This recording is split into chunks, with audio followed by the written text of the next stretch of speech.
안녕하세요. 오늘도 사연 살롱을 찾아주셔서 감사합니다. 저는 재작년에 이혼하고 홀로 아들이를 키우며 씩씩하게 살고 있는 30대 후반 프리랜서 여성입니다. 말이 30대지 곧 있으면 마음을 앞두고 있는데요. 벌써 제가 40이라니 실감이 아직 잘 나지 않아요. 제가 생각하는 마흔은 좀 달랐거든요.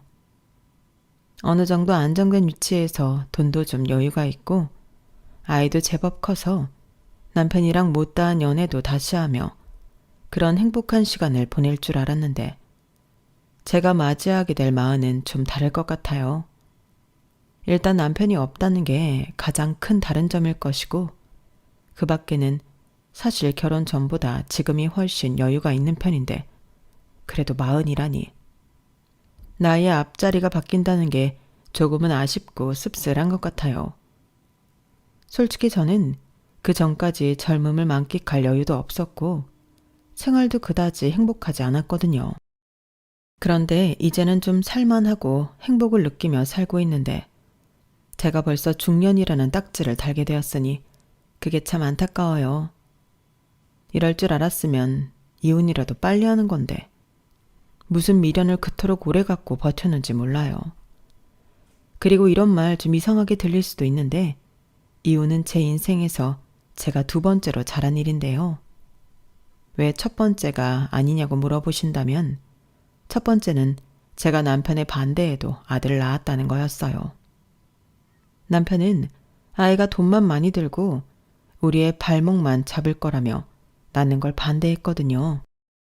그런데 저는 처음부터 결혼하면 무조건 아이를 낳고 싶었고 운명처럼 찾아온 아이를 포기할 수 없었는데요. 남편은 아이가 생겼다고 말을 해도 아이를 낳지 말자고 했어요. 아직 세포에 불과할 뿐이야. 죄책감 가질 것 없어. 우리 인생이 먼저지. 이렇게 말하는데 인간이 어찌나 악하고 이기적으로 보이던지 저는 그럼에도 불구하고 제 고집으로 아이를 낳았어요.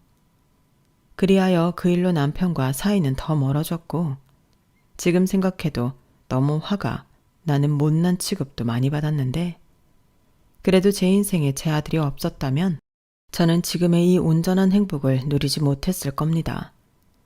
이런 행복을 그 인간은 절대 죽을 때까지 알지 못할 거예요. 지금도 제가 아이를 낳겠다고 고집 부릴 때 남편이 했던 말이 기억에 생생한데 그놈이 했던 말을 옮기자면 이러했어요. 알았어. 대신 자기가 낳고 싶어서 낳는 거니까 나한테 책임 전가하지 마. 자기가 원해서 낳는 거야. 그러니까 나한테 도와달라고 할 생각도 하지 말고 다른 일에 지장 주면서 애 핑계 대면 안 된다. 애 있다고 생활비 더 내고 그러지 않을 거란 소리야. 그래도 낳고 싶은 거지? 그럼 여기에 각 썼어. 정말 기가 막혔죠. 애는 뭐 저 혼자 만들었나요? 자기도 책임이라는 게 있고 우리가 처녀총각도 아닌 부부인데 저런 말을 다른 사람도 아닌 내 남편한테 듣는다는 게 너무 실망스러웠어요. 하지만 미우나 고우나 아이 아빠였고 처음에만 그렇지 아이를 낳고 같이 키우다 보면 없던 정도 생겨 마음이 또 바뀔 수도 있을 거라고 생각했는데요. 그래서 일단은 알았다고 하고 아이를 낳기로 했어요. 그런데 남편놈은 정말 자기가 말한 그대로를 실천하는 천하의 못된 놈이더군요. 한마디로 아빠 자격도 없는 놈이었죠. 그리고 이혼한 지금 저는 아들이 남편보다 100배, 아니 1000배는 더 든든하고 의지가 되는데 이런 아들을 그 인간 말 듣고 포기했다면 어쩔 뻔했을까? 저는 매일매일 제 선택에 감사할 따름입니다. 이렇듯 첫 번째 잘한 일은 저희 아들을 낳은 것이고 두 번째가 그 못돼 처먹은 남편놈과 이혼한 건데 지금부터 그 못된 놈이랑 제가 어떻게 이혼하게 되었는지 그 사연을 한번 적어볼까 합니다. 이혼이라는 게 자랑은 아니죠. 하지만 제가 겪어보니 참고 사는 것보다 이혼한 게 훨씬 나은 경우도 있었는데요. 적어도 저는 그랬어요. 저는 시간을 되돌려 다시 그놈이랑 이혼할 거냐고 물어본다면 1초도 망설이지 않고 무조건 예스라고 대답할 건데요. 그만큼 오래 고민했고 심사숙고했기 때문에 후회가 없거든요. 그리고 제가 이혼하자고 했을 때 남편이 저한테 한 말이 있는데요. 지금 곱씹어봐도 어이가 없을 정도입니다. 뭐? 진짜 나랑 이혼을 하겠다고? 개나 소나 다 이혼하면 잘 사는 줄 아나 보지? 이혼도 능력 있는 여자나 하는 거야. 너는 벌이도 시원찮고 친정도 뭐 하나 없는데 뭘 믿고 그러냐? 남편은 저렇게 참 말도 싸가지 없게 하는 인간 말종이었어요. 말은 본디 그 사람의 인격인데 얼마나 남자가 못났으면 저런 말을 아무렇지 않게 할까. 저런 남자랑 살고 있다는 게 수치스럽더라고요. 하지만 남편은 자기가 구린 건 모르고 늘 저런 식으로 막말을 했는데 따지고 보면 이혼 소리도 저보다는 남편이 더 많이 했거든요. 그런데 지가 하면 괜찮고 내가 하면 개나 소나가 되는데 참 어이가 없었어요. 세상 천지 저런 남자를 좋아할 여자가 어디 있겠냔 말이죠. 그리고 오해하실 것 같아 미리 말씀드리자면 저 인간도 처음부터 저러지 않았어요. 연애할 때는 하늘의 별도 달도 다 따다 줄 것처럼 저에게 최선을 다하는 남자였죠. 거기에 나름 신혼에는 같은 목표를 갖고 열심히 사는 동반자였는데요. 문제의 시작은 제가 남편이 원치 않았던 아이를 임신하고 아이 때문에 직장을 그만두자 시작되었어요. 인간이 아주 180도 바뀌더라고요. 그리고 문제의 행동과 막말을 시작했는데 어쩌면 제가 몰랐을 뿐 그게 그 남자의 본 모습일지도 모르겠어요.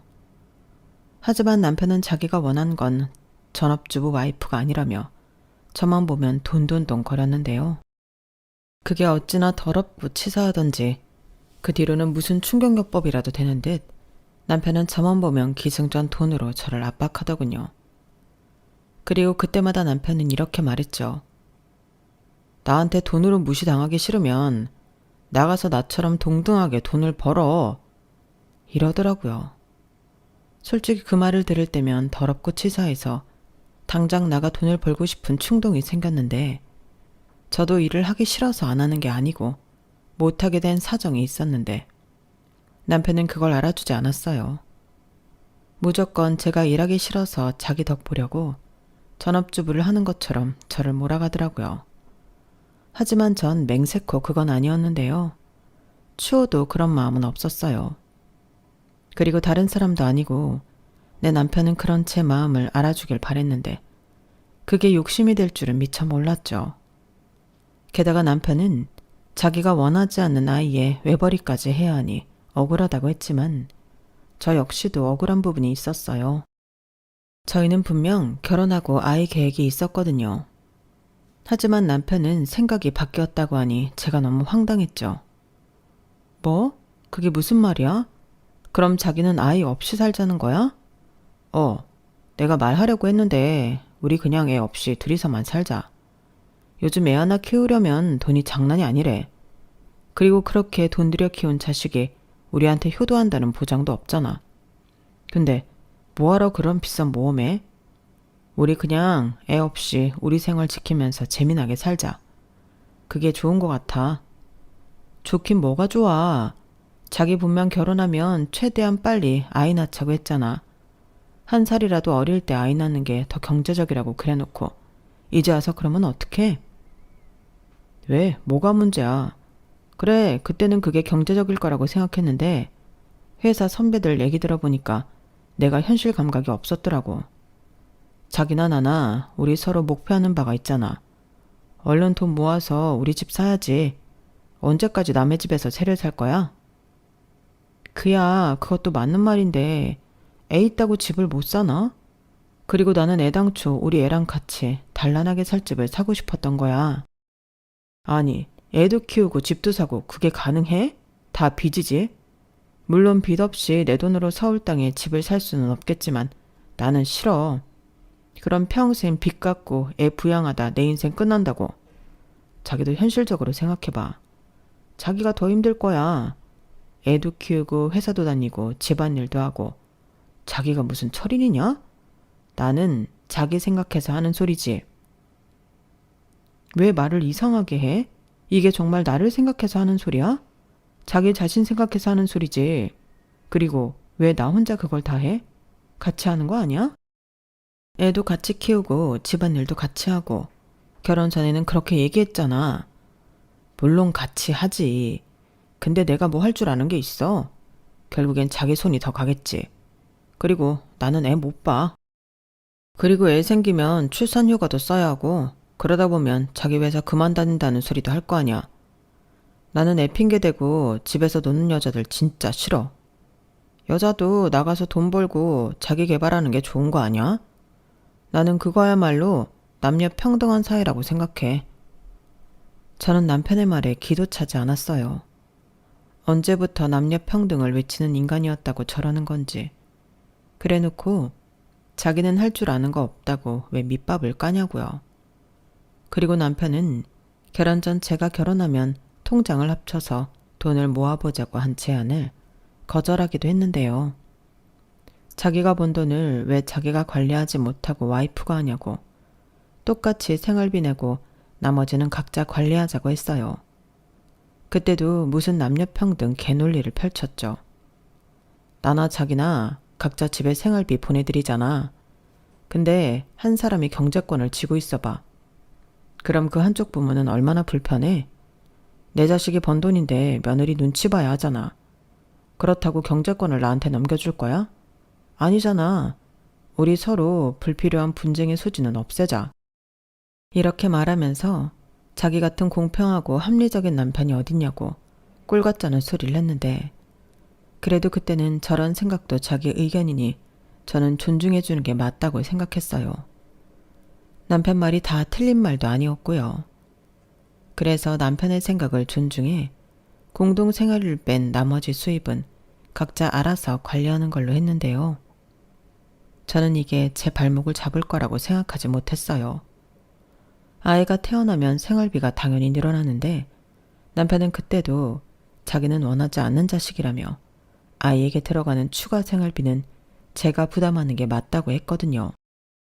그리고 그때는 제가 회사를 다니고 있지 않아 수입이 없을 때였는데 무슨 생각으로 저런 말을 하는 건지 그때부터 남편이 남보다도 못한 존재처럼 느껴졌죠.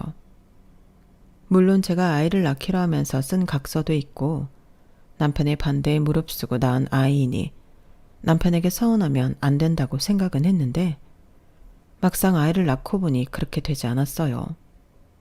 게다가 뭐가 문제인 건지 저는 임신 초기부터 유산기가 있었고 나중엔 조산기까지 있어 병원에선 절대 안정하라는 권유를 받게 되었는데요. 의사 선생님 말씀으로는 그냥 침대에서 종일 있으라고 하셨어요. 안 그러면 유산을 하거나 아이가 너무 일찍 나와 생사를 장담할 수 없다고 하셨거든요. 당연히 부모된 마음에 덜컥 겁이 났죠. 그래서 회사에는 출산휴가를 당겨서 쓸 수밖에 없었고 남편은 제가 출산휴가를 다 땡겨 써버리면 정작 아이 낳고 휴가가 없어 어떡하냐고 그것부터 불만이었는데요. 그러자 보다 못한 저희 엄마가 걱정하지 말게. 자네는 입한국에도 걱정인가? 아무렴 회사가 생명보다 더 중할까? 라고 화를 내시기도 하셨는데 그때 남편도 아무 말 못하더군요. 그리고 저희 엄마는 저에게 자기가 최대한 도와줄 거니 아무 걱정하지 말고 애 잘 낳을 생각만 하라고 하셨는데 제가 참 불효녀였어요. 저희 엄마는 늘 저에게 미안하다는 말만 하시는 분이셨거든요. 집안 형편이 너무 안 좋아서 대학은 엄두도 내지 못했는데 제가 공부를 꽤 잘하는 편이었음에도 대학 가라는 말을 하지 못하셨어요. 그리고 원래 가난한 집 자식은 철이 금방 든다고 저 역시도 대학은 언감생심이었는데 제가 고등학교 졸업 후 취업 준비를 할 때 저희 엄마가 저 몰래 많이 우셨어요. 제가 못난 부모 만나 공부도 못하고 미안하다고 하셨죠. 그런데 그런 딸이 남편 복도 지질이 없어서 저런 취급을 받으니 많이 속상하셨나 봐요. 그런데 그런 남편놈을 다른 사람이 아닌 제가 직접 골라왔잖아요. 이왕이면 인성과 사람 됨됨이가 제대로 된 놈을 골랐어야 했는데 제가 사람 보는 눈이 없었죠. 남편은 당시 일하던 회사 부장님이 아는 동생이라며 소개해 주셨는데 제가 보기엔 남편이 인상도 좋고 성실하고 돈에 대한 개념이 확실해서 좋았거든요. 그리고 둘 다 어려운 형편에서 자랐기 때문에 우리는 열심히 돈을 벌어 번듯한 집도 장만하고 보란듯이 잘 살자고 그렇게 결혼을 한 건데 남편은 제가 돈만 잡아먹을 아이를 낳아 자기 계획에 차질을 빚었다고 생각하는 것 같았어요. 그리고 결혼 후에야 남편이 자기밖에 모르는 이기적인 놈이란 걸 알게 되었는데요. 저희 아이를 감사하게도 친정 엄마가 많이 봐주셨거든요. 게다가 그 자식의 그 부모라고 시부모님도 손주 이쁘다고 보고 싶다고만 하실 뿐 봐주신다고 하는 법이 없었는데 저희 엄마가 아이 봐주느라 고생을 하는 걸 알면서도 남편은 한 번도 저희 엄마에게 감사하다고 한 적이 없었어요. 그러니 제가 아이 봐주는 수고비를 드리려고 하면 질색팔색을 하면서 할머니가 자기 손주 보는 거잖아. 근데 애 봐주는 돈을 왜 드려야 해? 이게 도대체 무슨 논리지? 저는 도저히 이해할 수가 없었어요.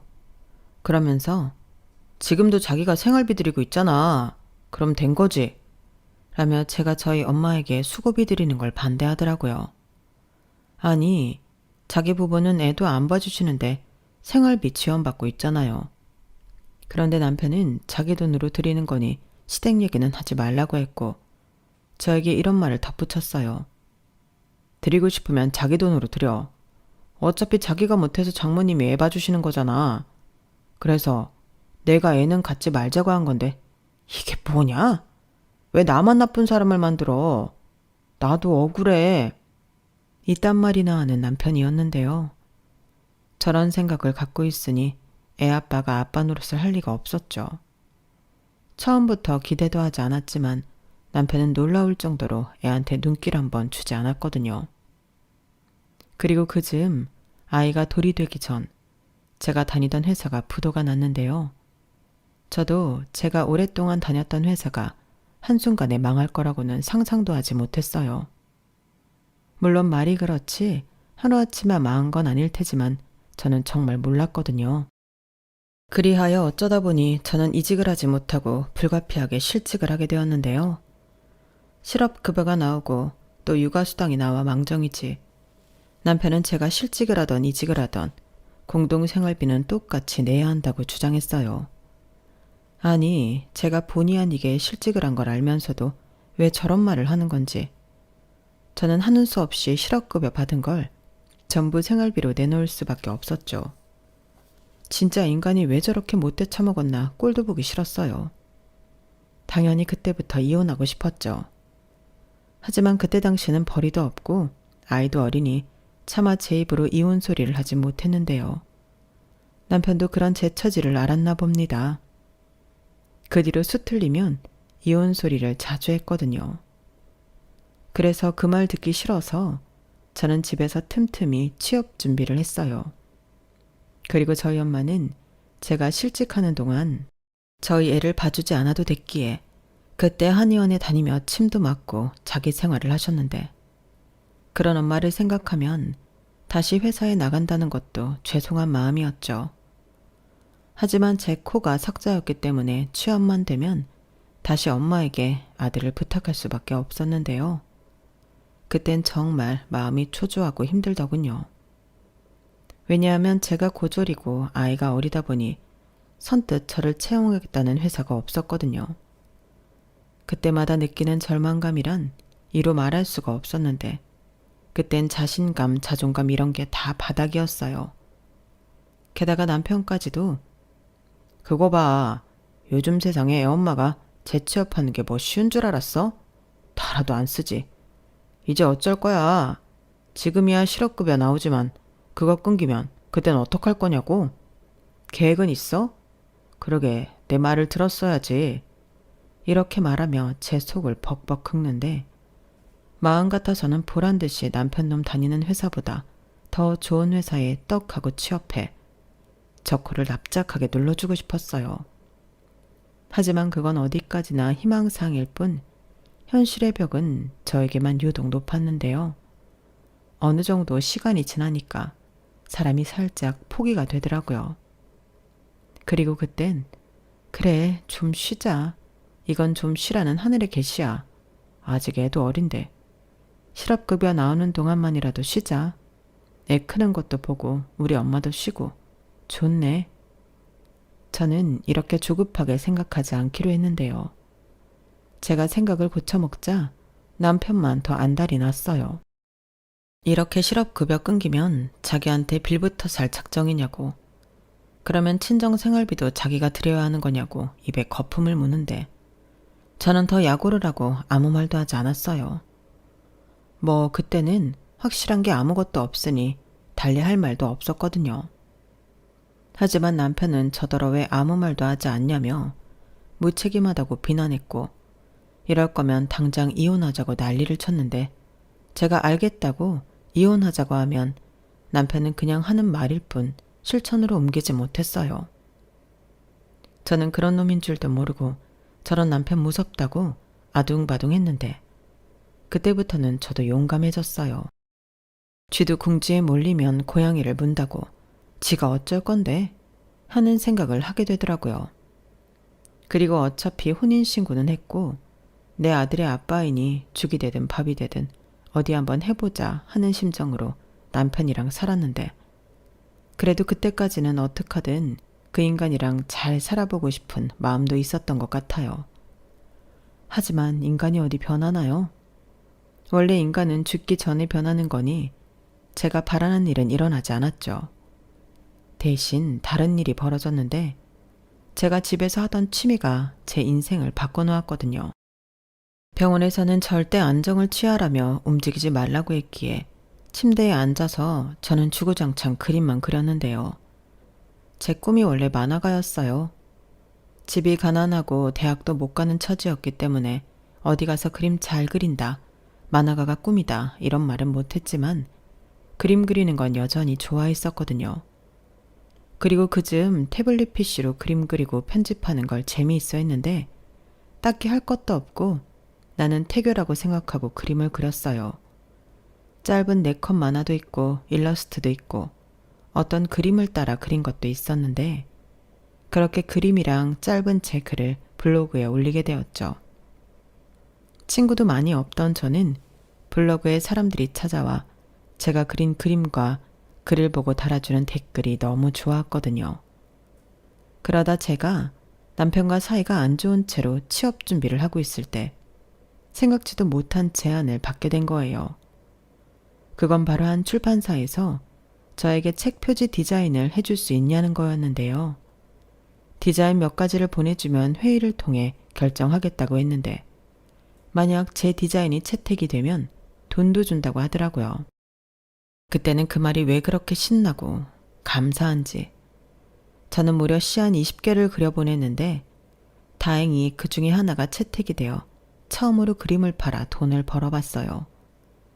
그 후 많은 돈은 아니더라도 내가 그린 그림으로 돈을 벌 수 있지 않을까 그런 생각에 다양한 그림을 그리고 디자인 제안서를 만들어 관련 회사에 보내기 시작했는데 뭐 바로 연락을 해주는 회사는 없었죠. 그래서 어쩌다 한번 있던 기분 좋은 이벤트였구나 하고 포기하고 다시 취업 준비를 했는데 한 작은 사무실 같은 곳에서 청첩장 디자인을 해줄 수 있냐고 제안을 받게 되었어요. 남편은 그런 거 몇 개 해준다고 그게 돈이 되냐? 여전히 저를 무시했는데 좋아하는 일로 돈을 벌 수 있다는 게 저는 너무 신이 났어요. 하지만 남편은 제가 해야 하는 취업 준비는 등한시하고 돈도 안 되는 그림이나 그리고 있다며 답답해했는데 그러다 남편의 한마디가 제 뒤통수를 후려 갈겼어요. 너 취업 준비는 하긴 하니? 하는 척만 하고 너 하고 싶은 것만 하고 있지. 결국엔 내 돈만 갖다 먹으려고 수작 부리는 거네. 식충이도 아니고 왜 남한테 피해를 주냐? 애도 그래. 자기 혼자 건사도 못할 거 낳긴 왜 낳아? 이렇게 말하는데 저는 그땐 참기가 힘들었어요. 어떤 남편이 와이프가 돈 좀 못 벌어온다고 식충이 소리 하나요? 게다가 자기 핏줄인데 아이를 상대로 저런 말을 하는 남편 놈을 보니 아들에게 미안한 마음까지 들었는데 그때 이런 생각이 번개처럼 제 뇌리에 꽂혔어요.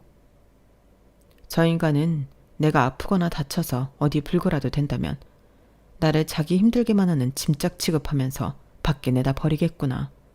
이런 생각이 들었죠. 그리고 그때 깨달았는데요. 비록 제 처지가 좋다고는 할 수 없지만 더는 비참하게 살면 안 되겠다는 생각이 들었어요. 따지고 보면 남편이랑 한 집에서 같이 살긴 했어도 남편 도움으로 살진 않았거든요. 남편 역시 제가 나중에 자기한테 의지할까봐 저런 말들을 한 건데 아직 일어나지도 않은 일로 내가 왜 저딴 말을 들어야 하나 서러움이 복받쳐 오르더라고요. 그리고 저는 결심했죠. 저런 인간이랑 살면서 불행하느니 가난하고 힘들어도 제 아들이랑 행복하고 싶었어요. 그래서 친정 엄마에게 이런 제 생각을 전했고 저희 엄마는 1초의 망설임도 없이 너 하고 싶은 대로 해. 뭐가 무서워서 참고 살아? 너랑 우리 손자 굶을까봐 그래? 엄마가 그렇게는 안 만들어.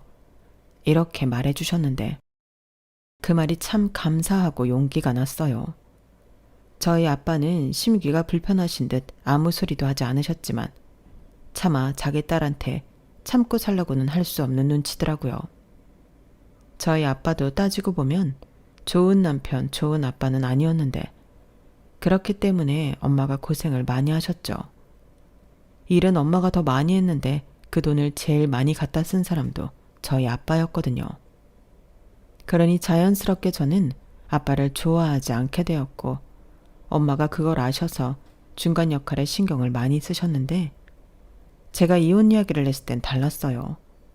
저희 엄마가 아빠에게 아무 소리도 하지 못하게 하셨더라고요. 하나 있는 딸 자식, 나처럼 참고 살라고 안 할 거야. 당신도 애한테 도움될 거 아니면 아무 소리 하지 마. 알겠어? 당신 지금 따뜻한 밥 먹고 이러고 사는 거 내 덕이고 내 딸 덕인 줄 알지? 싫은 소리 한마디라도 해봐. 내가 당신 때문에 참고 살았어? 내 딸 때문에 참고 살았지? 이렇게 엄마가 단도리를 해준 덕에 저는 아빠 눈치도 보지 않고 이혼을 진행했어요. 일단 남편에게 합의 이혼 서류를 내밀었죠. 그러자 남편은 콧방귀를 끼며 이혼 서류를 제 눈앞에서 쓰레기통에 버렸는데 제가 쇼를 한다고 생각하더군요. 그러면서 아주 저를 많이 생각해 줬다는 듯 호기롭게 이렇게 얘기했는데요. 정말 지금 생각해도 어이없어서 웃음이 절로 나오네요. 이게 지금 지렁이도 밟으면 꿈틀한다는 거지. 괜히 내 신세 질 것 같으니까 마음에도 없는 쇼하는 거잖아. 그래 알았어. 뭐 능력이 안 된다는데 어떡하냐? 내 업보지. 딱 1년만 내가 부양할게. 대신 내 돈으로 친정에 생활비 보낼 생각은 하지 마라. 너도 양심 있지? 안 그래? 이렇게 말했어요. 나 참 이혼하자고 하는데 양심을 왜 찾고 앉아있는 건지. 저는 됐다고 필요 없다고 다시 쓰레기통에서 이혼 서류를 꺼내 그놈 앞에 내밀었어요. 그러자 조금 당황한 그놈은 다시 아무 말도 하지 않더니 나 몰래 복권이라도 맞았어? 그게 아니면 다른 남자 생겼냐? 라고 하는데 그 머리에서 나오는 생각이 너무 얼토당토하지 않으니 웃음만 나오더라고요. 그래서 그것도 아니고 저것도 아니고 너라는 인간이 너무 없어 보이고 찌질해서 같이 살고 싶지 않다고 이야기했는데 꼴에 자존심이 상했는지 남편놈은 입에 개거품을 물고 난리를 피우더군요. 자기가 어디가 어때서 그딴 말을 들어야 하냐며 저더러 호의를 베풀어 줘도 받아먹지 못한다며 큰 소리를 쳤어요. 네 친정에 뭐 있냐? 막말로 도움도 안 되는 친정 내 돈으로 생활비까지 보낼 수는 없지. 누가 뭐래? 나 우리 집에 생활비 보내라고 한마디도 하지 않았어. 그럼 왜 이러는데? 내가 1년 동안 시간 준다고 하잖아. 고맙다고 엎드려 절은 못할 망정 어디서 적반하장이야? 뭐래. 나야말로 묻자. 당신이야말로 나한테 뭘 얼마나 대단하게 해줬어. 난리 날 때까지 생활비 똑바로 냈고 할 거 다 했어. 도움도 안 되는 친정이라고? 웃기고 있네. 당신이나 시부모님이나 나한테 무슨 도움 준 거 있니? 우리 엄마는 우리 아들도 봐주고 때 되면 반찬도 해주고 당신 생일날 미역국 끓인 사람도 우리 엄마야. 근데 당신 한 번이라도 장모님 감사합니다 한 적 있니?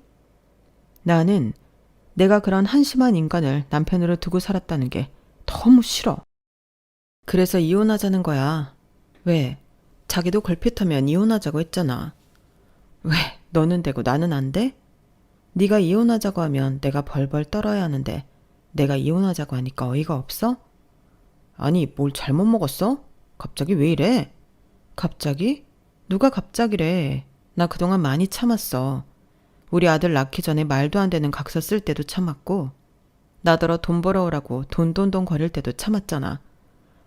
근데 식충이 소리는 도저히 못 참겠다. 아, 그거? 그래, 그건 내가 잘못했어.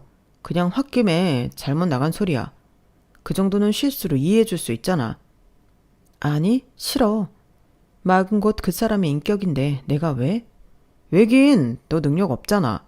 나 없이 네가 살 수 있다고? 지금까지 그거 믿고 까불었지. 왜? 내가 네 돈 없으면 못 살 것 같아서? 웃기고 있네. 내가 밖에 나가서 편의점 알바를 하더라도 네 돈 안 써. 너나 쥐꼬리만한 네 월급 가지고 잘 살아봐. 뭐? 쥐꼬리? 너 말 다 했어? 너는 뭐 그런 월급이라도 나오는 데 있냐? 어디서 감히? 감히 같은 소리 하네. 네가 뭐 대단한 사람인 줄 스스로 착각하는 모양인데 됐다 그래. 나는 내가 알아서 우리 아들이랑 잘 살 테니까 서류 작성이나 해. 딱 한 번만 물어볼 거야. 후회 안 하지? 나중에 잘못했다고 빌어도 나 안 받아준다. 그럴 일 절대 없으니까 걱정하지 마. 그래, 좋아. 뭐 네가 이러면 내가 무서울 줄 알아? 생활력 강한 줄 알고 결혼했더니 나만 피봤지. 그래, 나야 땡큐야. 남편 놈은 그렇게 씩씩거리며 협의 이혼 서류를 제 눈앞에서 작성했어요. 저희는 그때까지 가진 거라곤 집 보증금밖에 없었기 때문에 그것만 반반 나누고 생활비 통장에 남은 잔고 반반 나누면 재산 분할도 끝이었는데 남편은 끝으로 네가 원해서 하는 이혼이니까 위자료니 양육비니 그딴 소리는 하지도 마라. 이렇게 말하면서 자기한테 돈 달라고 하지 말라고 쐐기를 박더라고요. 마음 같아서는 아이 양육비는 받아야 될 것 같아서 치사해서 싫었어요. 그놈이 어떻게 말할지 뻔히 알았으니까요. 자기가 원해서 낳은 아들도 아닌데 왜 양육비를 줘야 하냐고 할 놈이잖아요. 그래서 깨끗하게 포기했어요. 대신 서로 어떤 이유에서도 엮이지 말자고 하고 저희는 남남이 되었는데요. 아들애를 보면 미안한 마음이 컸지만 그래도 그런 아빠가 있으니 없는 게 낫지 않을까? 그런 생각으로 저는 아빠 몫까지 해야겠다고 결심했죠. 그리고 그 뒤로는 저희 엄마의 도움을 받으며 죽기 살기로 취업 준비를 했는데요. 일단 월급은 작았지만 취직을 하긴 했어요. 하지만 자꾸만 그림 쪽에 미련이 생겼고 저는 직장을 다니면서도 그림을 그렸는데 한 외국 기업에서 어쩌다 제 그림을 봤다며 자기 회사 제품의 디자인을 해달라고 제의가 들어왔어요. 근무 형태는 재택도 가능했는데 그래서 처음에 낮에는 직장에 나가고 밤에는 회사 디자인 그림을 그렸죠. 그러니 벌이도 좋아졌고 원래 좋은 일이라는 게 함께 오는 건지 여기저기서 그림을 그려달라고 러브콜이 밀려왔는데 도저히 회사를 다니면서 이것들을 전부 소화할 수가 없었어요. 그래서 과감하게 회사를 그만두고 저는 집에서 종일 그림만 그렸는데요. 손목에 파스 냄새가 가실 날은 없었지만 저는 행복했어요. 밥도 못 먹고 잠도 거의 못 자고 연신 손을 움직여야 했지만 제 얼굴은 어느 때보다 행복했죠. 그리고 돈이라는 건 제가 이런 만큼 자연스럽게 따라왔는데요. 듣기만 했지 저는 어느덧 프리랜서 작가가 되었어요. 전속 계약한 회사도 여럿 있었고 제 블로그에 그림을 사겠다는 영세한 회사도 있었는데 신바람이 난다는 게 이런 거더라고요. 그리고 저는 돈을 벌어 저희 부모님과 살 아파트도 사고 말로만 듣던 외제차도 한 대 뽑았는데 저희 엄마가 고생만 하고 어디 놀러도 다니지 못해 제가 모시고 다닐 요량으로 차를 뽑았어요. 솔직히 저는 밖에 나갈 일도 잘 없기에 차는 사치가 아닐까 고민을 많이 했었는데요. 어떤 엄마가 그러더라고요. 애 키우면 때론 그런 것도 필요하다고요. 저는 남편도 없으니 모르는 엄마들은 저에 대해 이러쿵 저러쿵 할 수도 있다며 그럴수록 보여지는 걸 좀 신경 쓰라고 했는데 솔직히 그 말 때문에 외제차를 뽑은 건 아니지만 결과적으로는 참 잘한 일이었어요. 왜냐하면 본의 아니게 제가 그 차로 남편놈에게 복수를 하게 되었거든요. 그때가 제가 선물을 좀 사야 해서 백화점에 갔을 때였는데요. 다시는 보지 말자고 했던 남편놈이 어떤 어린 여자와 팔짱을 끼고 쇼핑을 하고 있었어요. 솔직히 봤어도 모른 척 하려고 했는데 그놈이 먼저 거들먹거리면서 저에게 오더라고요. 그리고 네가 웬일이냐? 백화점을 다 오고? 왜? 백화점 파트타임이라도 뛰나 보지? 그렇게 큰 소리 빵빵 치고 나갔는데 꼴 좋다. 아, 인사해. 여기는 내 여자친구. 예쁘지? 너보다 5살이나 어려. 이렇게 지가 뭐라도 되는 것처럼 떠드는데 어이가 없더군요. 그 여자한테 제 얘기를 많이 했는지 그 여자도 놀라는 눈치가 없었어요. 오히려 얘기 많이 들었어요. 그리고 어떻게 생겼나 궁금했는데 이렇게 생겼구나? 라고 하는데 참 잘 어울리는 한 쌍이었죠. 안녕하세요. 남자친구가 찌질하게 전 부인 얘기를 자주 하나 보네요. 참 인간이 안 변한다. 둘이 닮았어요. 천생연분 같아 보이는데 꼭 결혼까지 하시길. 아, 그리고 결혼하면 절대 쉬면 안 돼요. 이 인간 여자가 집에서 쉬면 식충이라고 하거든요. 나는 그 소리에 열받아서 헤어졌잖아요. 그리고 지금은 덕분에 아주 잘 살고 있는데 여기서 이렇게 만나네요? 뭐래? 네가 나랑 헤어져서 잘 산다고? 웃기고 있어. 믿던 안 믿던 그건 나랑 상관없고 우리 헤어질 때 다시는 엮이지 말자고 했는데 기억 안 나? 주접 그만 떨고 꺼져. 나 바쁘거든? 저는 남편의 기대에 다르게 더 당당하게 말했어요. 그리고 쇼핑한 쇼핑백들을 일부러 들어 보여주고 매장을 나와 주차장으로 향했는데 저 뒤에서 그놈이 뛰어오더라고요. 저에게 어디서 꼴에 허세를 부리냐며 성질을 내는데 한시도 같이 있고 싶지 않았어요. 그래서 대꾸도 하지 않고 차 키를 누르고 차로 갔는데 그놈이 제 차를 보고 입이 떡 하고 벌어져 있더군요. 이러려고 산 차가 아니었는데 그 순간은 참 통쾌했어요. 그때는 외제차 사라고 저한테 바람을 넣은 그 엄마가 고맙기까지 하더라고요. 참고로 제 차는 남편이 평소 사고 싶다고 하던 드림카였는데요. 제가 차를 잘 모르거든요. 그래서 차를 뭘 살까 할 때 지금의 제 차가 제일 먼저 생각났는데요. 이렇게 복수용으로 쓸 줄이야. 세상 일은 정말 아무것도 모르는 것 같아요. 그리고 그날 이후 부작용이 생겼는데 그 인간이 계속 전화를 걸었어요. 제가 일하는데 방해된다고 차단해버리면 다른 번호로도 열심히 걸었는데 제 업무상 연락이 자주 오는 편이라 핸드폰을 꺼놓을 수도 없어 난감했죠. 그래서 어쩔 수 없이 전화를 받았는데 자기를 딱 한 번만 더 만나달라고 사정을 하더군요. 그래서 딱 한 번이라고 약속을 받고 만나러 나갔는데 무슨 공무원이 호구조사 나온 줄 알았네요. 일은 뭐 하고 사는지 벌이는 얼마나 되는지 집은 자가인지 어찌나 캐묻던지 어이가 없었죠. 그리고 저는 어느 하나도 대답해주지 않았는데 그러자 인간은 치사하게 아들 얘기를 하기 시작하더군요. 그래도 핏줄은 핏줄이라고. 헤어지니까 나도 우리 아들이 보고 싶더라. 나도 알아. 내가 자기한테 잘못 많이 한 거. 그래서 반성 많이 했어. 그때 백화점에서 만났을 때도 사실은 나 엄청 놀랐다? 놀랐겠지. 내 차 보고 입이 아주 떡하고 벌어졌던데? 아니, 차 때문이 아니라 자기가 너무 예뻐져서 놀랐다고. 웃기고 있네. 나보다 5살 어린 그 여자친구는 어쩌고 나한테 그래? 헤어졌어. 그날 당장 헤어졌어. 나 사실 자기 못 잊었단 말이야. 그래서 하는 말인데 우리 다시 시작하면 안 될까? 자기 이제 일도 하고 잘 나가니까 나랑 동등하게 살 수 있잖아. 동등? 우리가 동등하다고 누가 그래? 내 차 봤잖아. 나 아주 잘 살아. 근데 굳이 왜? 아니 뭐 얼마나 잘 살길래. 그래도 한때 우리가 부부였고 사랑했던 사이인데 자기는 나 안 궁금했어? 전혀. 나는 오히려 백화점에서 마주쳐서 너무 싫었는데. 나는 당신이랑 살았던 그 시간이 내 인생의 제일 최악의 순간이었어. 나한테, 그리고 우리 아들한테 스스로 어떻게 했는지 벌써 다 잊은 거야? 아니, 나도 그때는 좀 억울한 마음이 컸지. 자기가 자기 마음대로 했잖아. 근데 이젠 다 이해해. 그러니까 같은 실수는 하지 않을 거야. 그러니까 나 한 번만 봐주라. 어? 그래, 같은 실수. 나도 그거 하기 싫어서 그래. 난 너랑 결혼한 게 실수였어. 그러니 나도 같은 실수는 하지 않아. 이제 우리 용건 없지?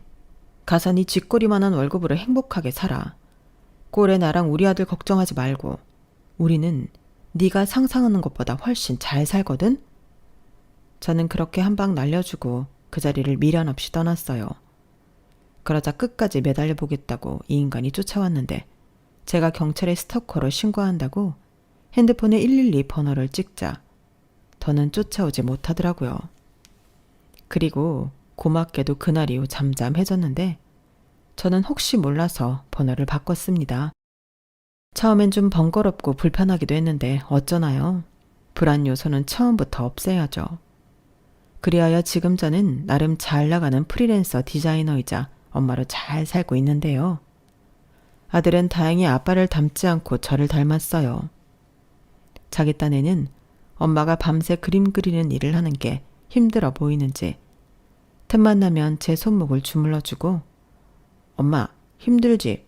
나중에 내가 커서 엄마 평생 쉬게 해줄게 라고 하는데 제가 남편복은 없어도 자식복은 있나 봐요. 게다가 할머니한테 용돈을 받으면 그걸 안 쓰고 모았다가 엄마 준다고 머리핀도 사주고 핸드크림도 사다 주는 스윗한 아들인데 그러니 아들 덕에 행복한 엄마가 바로 저인 거죠. 뭐 아직은 더 키워봐야 알겠지만 여자친구한테 뺏기기 전에 많이 누리려고요. 대신 여자친구가 생기고 또 더 나아가 결혼을 하면 그때는 제가 양보해야 하잖아요. 그리고 그때는 제가 보여줄 수 있는 최대한 쿨한 모습으로 아들을 미래의 며느리에게 줘버릴 생각인데 그때까지 열심히 잘 키워볼 생각입니다. 적어도 지 아빠 같은 쪼잔하고 여자 마음도 모르는 한심한 남자로는 키우지 않을 거예요. 제가 당해보니 그게 오래오래 가슴에 상처가 남는 일이더라고요. 어쩌면 저는 시간이 더 지나도 그 인간이 준 상처를 잊지 못할 수도 있을 것 같은데 대신 더 많은 행복과 보람으로 남은 시간을 더 멋지게 살아갈 생각입니다. 원래 최고의 복수는 잘 사는 거잖아요. 그러니 저는 제가 할 수 있는 최고의 복수를 하며 남은 시간을 제 일에 최선을 다하고 멋지게 살아보도록 하겠습니다. 제 사연은 여기까지예요. 제 이야기 어떻게 들으셨나요? 부디 재미있는 시간이었길 바라면서 저는 이만 마지막 인사를 드릴게요. 지금까지 제 이야기 들어주셔서 감사합니다. 항상 건강하시고 매일매일 보람 넘치는 행복한 날 되세요. 여러분, 사연 댓글에 응원과 현명한 조언 부탁드려요. 좋아요와 구독은 저에게 큰 힘이 됩니다. 오늘도 좋은 일 가득하세요.